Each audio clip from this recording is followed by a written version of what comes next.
Depuis plusieurs semaines, ils vivent une expérience qui dépasse largement le cadre d'une simple compétition. Jour après jour, leurs idées ont été challengées. Je refuse 3 milliards. On devait venir me donner les 3 milliards mercredi. J'étais dimanche. On m'a appelé à l'ouest, on dit bon, on va te donner 3 milliards en espèces mercredi. Leurs convictions questionnées, leur modèle repensé. Coach, mentor, expert, chacun leur a transmis une partie de son expérience. You need to guarantee on two angles, right? You need to guarantee that the person that is paying gets what they want. Et peu à peu, les entrepreneurs ont commencé à regarder leur projet autrement. Car accélérer une entreprise, c'est avant tout accélérer la manière de penser de celui qui la fait. C'était à déployer des systèmes qui nous permettent d'avoir une télévision contrôlée. Ne laissez pas prendre votre cœur, prendre des décisions business. Pour transformer une vision en entreprise durable, l'innovation ne suffit pas. Encore faut-il comprendre les mécanismes qui permettront à cette entreprise de grandir, de se financer et de créer de la valeur sur le long terme. C'est tout l'enjeu de cette nouvelle masterclass consacrée à l'ingénierie financière. Donc, comme je vous disais, ma responsabilité, c'est de vous faire un training sur le modèle financier, simplement. Je préfère, comme je vous ai dit, qu'on ait une approche très business, très entrepreneuriale, qu'on n'entre pas dans l'ingénierie financière. Déjà, parce que ce n'est pas vous qui allez monter, c'est pas vos dossiers financiers. Vous allez soit faire appel à des consultants, soit à vos DAF, soit à vos comptables. Mais in fine, vous êtes les seuls responsables des documents que vous présentez aux investisseurs en réalité. Il n'est pas question, je vois que beaucoup d'entrepreneurs font peut-être cette erreur-là. Il n'est pas question que vous confiez la responsabilité de votre dossier simplement à un cabinet. Vous devez vous mettre à mesure de challenger ce qu'on vous propose. On n'est peut-être pas le temps, mais vous devez comprendre exactement et savoir si ça fait du sens par rapport aux investisseurs en face. C'est quoi le montant de financement que vous recherchez? Pour la phase pilote, Kitabu entend lever 50 millions de francs CFA. OK. Un peu. OK. Comment est-ce que vous avez procédé pour savoir si c'est éligible? Et auprès de qui? Bon, moi, essentiellement, en parcourant les sites de ces fonds d'investissement, par exemple, en visitant le type de projet pour lequel ils accompagnent. Réussissent souvent à lever de l'argent, à faire des accompagnements et tout. Yes. Faire aussi des analogies, pourquoi tel projet en telle année, essayer de faire un peu des mises en contexte. D'accord. Comme ça OK. Et les investisseurs que tu regardais, ils avaient quel profil? Généralement, ils finançaient surtout des startups. Oui, je comprends, mais c'était quoi le profil à eux? Bon, peut-être pour faire simple, vous avez, on va dire quoi? Fonds, tu peux dire? Quel type d'investisseurs? Oui, c'est... Bon, il y avait des fonds d'investissement, des groupes et des associations aussi qui lèvent de l'argent sous forme d'accompagnement et de tutorat. D'accord. Bon, est-ce que vous avez essayé d'identifier si vous êtes éligible par rapport à votre classe là et par rapport à les critères chacun d'eux? OK, madame dit oui. Bon. J'imagine que toi, c'est le venture, c'est ce que tu as signifié. OK. Qu'est-ce qui te pousse à croire que tu es éligible à une solution de financement qui pourrait bien t'apporter?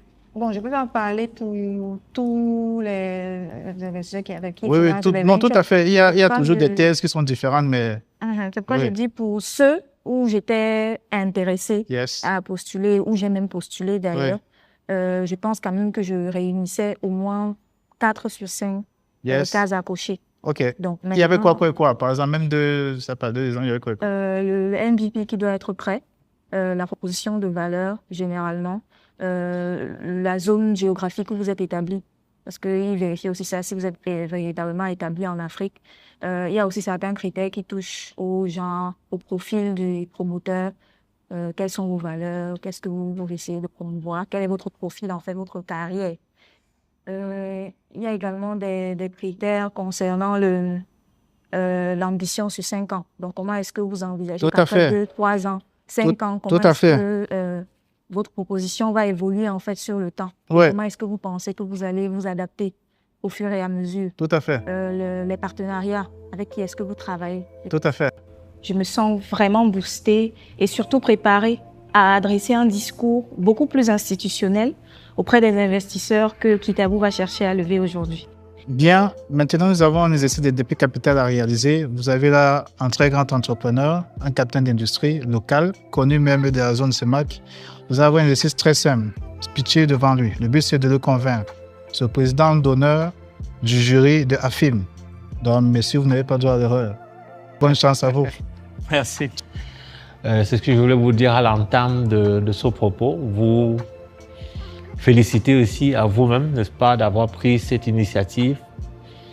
Notre Cameroun est à construire, l'Afrique est à construire. Je pense qu'il faut des projets. Il n'y a pas d'entreprise pour employer tout le monde. Et c'est une bonne chose que vous ayez pris l'initiative, n'est-ce pas, de démarrer ces différents projets.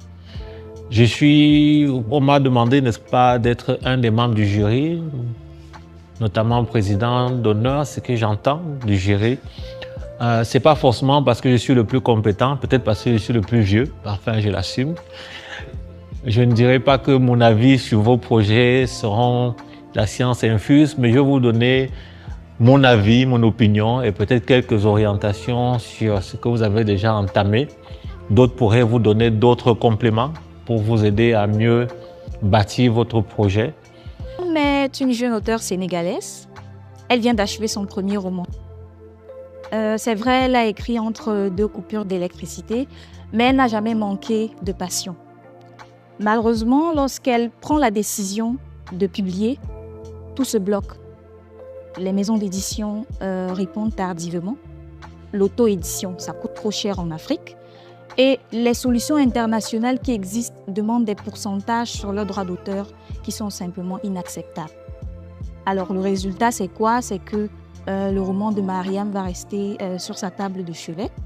Et avec lui, c'est une part de la mémoire collective de l'Afrique qui reste enfermée. Alors, moi, j'ai décidé que Mariam méritait mieux que ça. J'ai fondé Kitabou, je suis Léa Arsène Tafak, et j'ai fondé Kitabou afin que chaque auteur africain puisse vivre de sa plume. Concrètement, Kitabou, c'est une plateforme éditoriale qui permet à un auteur africain de présenter son projet, de se fixer un objectif financier et de mobiliser une communauté en précommande. Bien, je pense que moi j'ai entendu un beau projet aussi, un projet qui va avec la littérature, mais de mon petit point, j'entends souvent qu'en Afrique, quand vous voulez partager des secrets, il faut les mettre dans les livres. Qu'est-ce qui va faire en sorte que la communauté va s'intéresser un peu plus à vos livres, à vos projets, dans le contexte ici? Qu'est-ce que vous avez mis dans votre projet en dehors? Vous avez mis une plateforme, mais qu'est-ce qui va encourager plus de lecteurs pour rendre le projet plus séduisant? Alors, comme j'ai dit, on veut passer d'un lectorat passif à un lectorat actif. Donc, essentiellement, ce que le lecteur obtient aujourd'hui, ce n'est plus simplement un livre qui est déposé sur sa table. Ce qu'il obtient aujourd'hui, c'est un actif. Une entreprise ne se construit pas uniquement avec des chiffres. Pour Emmanuel Wafo et Suzy Andrea, entreprendre, c'est aussi apprendre à rendre son projet visible, crédible et désirable. Ce qui était intéressant aujourd'hui avec AFIM, c'était de pouvoir mettre aussi en avant tout ce qui est donc marketing, communication, des études, parce qu'on oublie toujours cette partie-là du marketing. Donc étudier son terrain, étudier ce qui se passe du coup, son marché et autres, et après savoir donc prendre les bonnes décisions en établissant des stratégies et mettre en place 2-3 éléments qui vous permettent du coup de pérenniser votre entreprise. C'est aussi pour ça qu'on s'est dit pourquoi pas introduire ce petit quart d'heure pour pouvoir vous permettre à vous de poser aussi les bonnes questions et surtout de voir si vous êtes déjà en train de penser à cette partie-là qu'on a tendance à beaucoup négliger. Je dis ça pourquoi? Parce que je me rends compte que, en gros, on utilise le marketing que quand c'est déjà la fin, entre guillemets. Ça veut dire qu'on a tout essayé et là, d'un coup, on commence à y penser en se disant que « Ah, je vais faire appel à une stratège. Ah, je vais faire appel à telle agence pour essayer. » Alors qu'en réalité, non. Il faut réellement y penser avant même d'avoir commencé. J'ai envie de dire même que de nos jours, il y a beaucoup de personnes qui ont simplement des idées et ils commencent déjà à les mettre dehors, ce qui permet qu'en fait, les autres puissent évaluer et on peut en fait tester le marché et voir si ça fonctionne. Donc, je me dis pas que vous avez déjà commencé à tester partout, hein, on sait pas, mais aujourd'hui, je pense que c'est justement ces questions-là qu'il faut se poser et essayer d'avancer sur cette partie-là. Ouais. Dis-moi. Ok, je disais, parlant des personnages, justement, j'avais eu à dresser des profils, peut-être pas aussi aboutis que ce que vous venez de décrire là, mais je me retrouve quand même dans ce travail-là. Et puis, je me suis demandé à un moment si les personnages, parce que bon, on va pas faire 50 caricatures. On fait généralement 2, 3, moins de 5 de toutes les façons. Ouais. Et puis, je me demande, est-ce que ces personnages-là ne limitent pas un peu je sais pas si je vais dire le travail ou bien l'ampleur de la cible? Parce que si on va dans du B2C surtout, on parle bien de particuliers, on parle de profils de vie vraiment différents, on parle de profils de carrière vraiment spécifiques. Donc, quand on essaye de limiter au max les informations personnelles qu'on met dans les portraits qu'on dresse, ça permet quand même de ressortir des similitudes, en fait. C'est ce que je me dis. Et alors que quand on va plus loin, en profondeur dans les habitudes de vie courante, du portrait, à un moment, nous-mêmes, on peut... Moi, je suis souvent perdue, en fait. Donc, comment est-ce qu'on fait pour rester dans la marche? Alors, bon, c'est clair que quand tu vas dresser, du coup, le personnage, n'est-ce pas, tu vas pas aller préciser que Caroline est archéologue. Même si ça peut être son métier, mais pour dire que c'est clair qu'on va chercher des caractéristiques qui sont communes afin de faire en sorte qu'il y ait quand même une ligne directrice. Maintenant, pourquoi je précise qu'il faut que ce soit le plus précis et détaillé possible, c'est que simplement, dans votre communication, il va falloir chercher à viser maximum 2, mais c'est plus une personne. Maintenant, gardez à l'esprit que si on parle, reprenons toujours l'exemple de Caroline, je parle à Caroline, ça n'empêche que Stéphane peut justement se retrouver dans ce que je dis. Pourtant, Stéphane, c'est pas une femme, par exemple. Vous voyez ce que je veux dire? Mais il reconnaît des similitudes. Et l'être humain est assez intelligent pour savoir que, voilà, on parle de telle problématique, je rencontre la même problématique, ça me parle également. J'ai également besoin de ça, en fait. Il faut pas se dire que parce qu'on est précis, peut-être que les autres vont pas se... Ça, n'ayez pas de doute sur ça, les gens se reconnaissent. C'est pas un souci. Mais on précise juste les personas-là pour simplifier votre communication à vous. Et c'est surtout au départ. Au départ, quand vous venez de vous lancer, c'est plus facile de parler à une personne que d'en parler à 16. Quand on commence à avoir le budget de McDonald's, là, on peut parler à 16. Il n'y a pas de problème. Mais au départ, au vu du fait qu'on est dans tout ce qui est itération et autres, on se bat, on essaie de faire avancer la chose et que surtout chaque centime compte, on doit d'abord se focus sur un persona, maximum 2. Et on répond à ces personas-là. Et vous allez voir que si on parle par exemple de contenu réseaux sociaux, les gens vont venir avec d'autres questions et vont vous donner matière à pouvoir améliorer encore plus votre communication. Mais c'est pas pour vous restreindre, c'est juste pour simplifier les choses derrière. Quand on s'adresse à trop de personnes, on se perd en fait. C'est plus par rapport à ça. Un pitch deck solide répond à 10 questions clés. Première question, le problème. Deuxième, la solution. Troisième, les opportunités de marché. Quatrième, le modèle économique. Cinquième, traction et validation du marché, je suppose. Sixième, avantage concurrentiel. La septième question, quelle est la stratégie de mise sur le marché? La huitième question, les finances. Neuvième question, l'équipe. Et enfin, la demande. OK.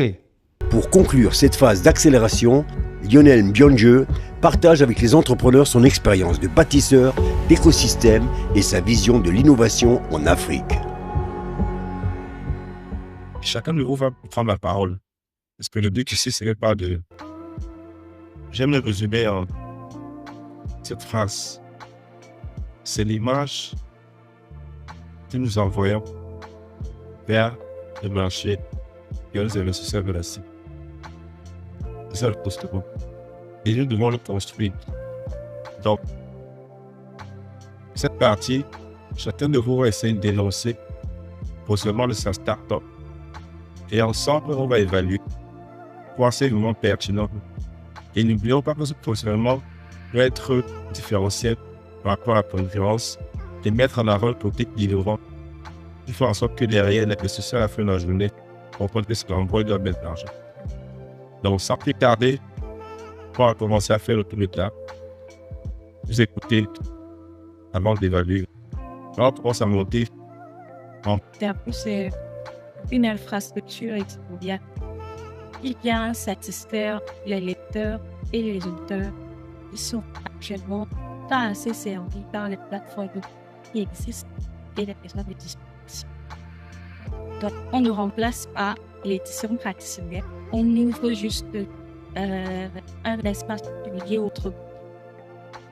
Notre valeur repose sur notre chef éditorial qui est intégré, adapté aux réalités africaines et diasporiques.